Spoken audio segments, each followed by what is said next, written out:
বাংলাদেশের মুসলিম এক লড়াই করো, দিল্লি না ঢাকা, দিয়েছি গোলামি না আজাদি, দিল্লি না ঢাকা, দিল্লি না ঢাকা, উগ্রবাদের ঠিকানা এই বাংলায় হবে না। আপনার রক্ত সম্মানিত উপস্থিতি, ভারতের আগ্রাসন এই বাংলাদেশের যেভাবে সৃষ্টি করেছে তার আগে একটি গল্প বলতে চাই। ছোটবেলায় একটা গল্প শুনেছিলাম, একজন লোক তার স্ত্রীকে প্রতিদিন মারধর করে। তো স্ত্রী তার যদিও কোনো প্রবীণ ছিল না, তারপরও প্রতিদিন মারধর করে। একদিন স্ত্রীটা বলছে যে তুমি তো আমাকে প্রতিদিন মারধর করো, আসলে তুমি কি আমাকে রাখবা না? তখন বলে, আরে মহিলা, মারের ওয়েট থেকে বুঝিস না তোকে মারবো কি রাখবো কি রাখবো না।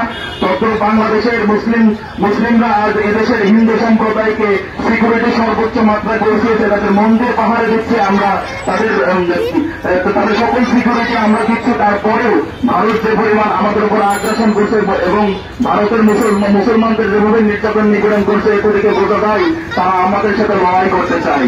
তারা যদি আমাদের সাথে লড়াই করতে চায়, আমরাও লড়াই করার জন্য প্রস্তুত আছি ইনশাআল্লাহ। রাসূলের ভবিষ্যৎবাণী অনুযায়ী আল্লাহ সুবহানাহু ওয়া তাআলা অবশ্যই ওই দিন এনে ছাড়বে যেদিন ওই হিন্দুত্ববাদের আগ্রাসনের বিরুদ্ধে মুসলিম উম্মাহকে দাঁড় করিয়ে ছাড়বে, ঠিক কিনা? ভারতীয় আল্লাহ সুবহানাহু ওয়া তাআলা অবশ্যই ওই দিন এনে ছাড়বে যেদিন ওই দিল্লির শাহী প্রাসাদে কালেমার পতাকা পথ করে উঠতে থাকবে। আল্লাহ সুবহানাহু ওয়া তাআলা অবশ্যই ওই দিন এনে ছাড়বে যেদিন ওই ভারতের রাজাদেরকে লোহার বড়ি এড়িয়ে পড়ে বোঝাই গ্রহণ টানতে থাকবে। এই মোহাম্মদ বিন কাসিম ও তারেক বিন জিয়াদের উত্তরসূরিরা রাজতুল হিন্দ আজকে আপনাদেরকে হাতছানি দিয়ে ডাকছে। এই মুসলিম উম্মাহ গাজওয়াতুল হিন্দ আমাদের হাতছানি দিয়ে ডাকছে। তাই ঘরে বসে থেকে আর লাভ নাই, আমাদের গাজওয়াতুল হিন্দের জন্য প্রস্তুতি গ্রহণ করতে হবে। গাজওয়াতুল হিন্দের জন্য আমাদেরকে রণসাধ্যে সজ্জিত হতে হবে। আমাদের তার জন্য ওরা হয়তো মনে করছে যে ওরা কি লাকুম দীনুকুম ওয়ালিয়া দীন।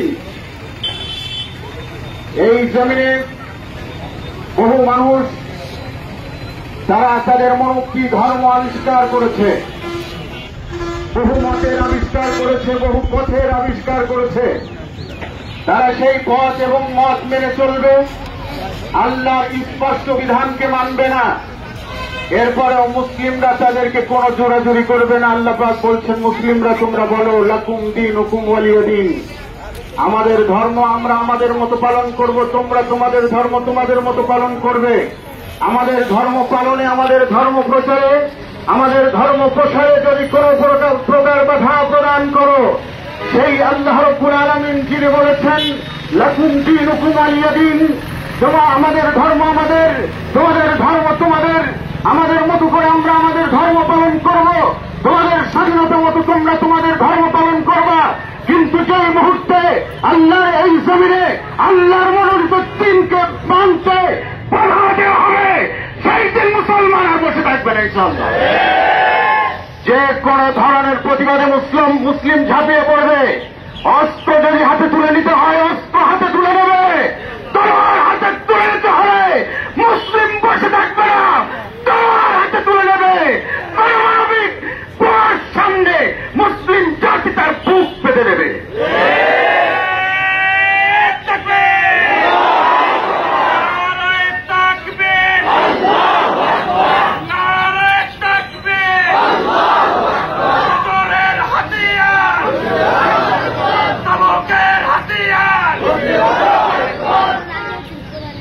আমরা কুচক্রী মহল এই শান্ত পরিবেশকে অশান্ত করে তুলতে চাই।